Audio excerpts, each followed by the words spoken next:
This is Caricarz.com and you're back with me, Tariq Azmi, and today is a special one because we get to have our first drive with the new Byd Dolphin, and best part, we get to drive both the standard and extended variant versions of this new electrified hatchback.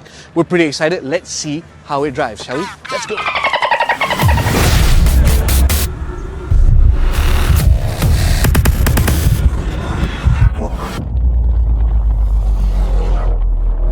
Okay, we're starting our drive with the standard range variant, and as you can see, it's a bit more basic than the extended range variant because it doesn't get a sunroof.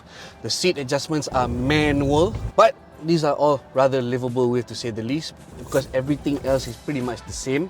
And my favorite part here, check out the shifter lever. It's actually a switch and it's quite nice and quite cool. And apart from which, everything else is rather familiar. In terms of the control interface, it's just like the Atto 3, so it's quite easy to get used to it. So let's find out how that feels like. Very quickly, even in this basic standard range spec, right, you still get at least 3 selectable drive modes, as well as 2 selectable brake energy regen levels. So that's pretty neat, even for a basic spec car.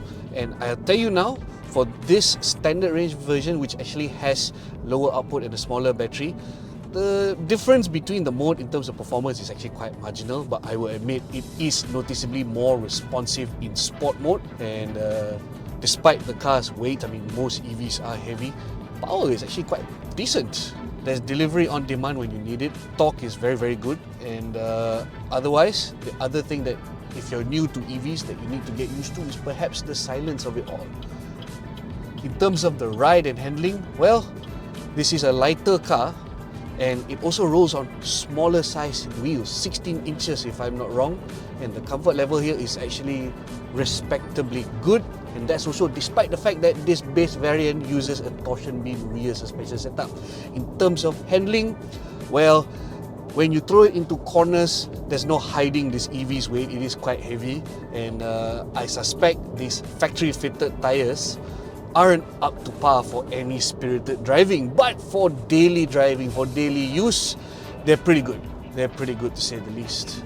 And last but not least, yes, all the ADAS systems present in here, the active driver assist, they work really well. I mean, we've already tried most of these systems in the Atto 3, and they're basically the same in this Dolphin. And the fact that you get it in this base spec standard range variant is quite a treat, and perhaps should justify its slightly steep asking price at just around 100,000 ringgit. So overall, Byd Dolphin standard range, not bad, not bad.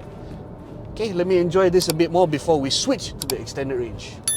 Save more safe. Caricarz.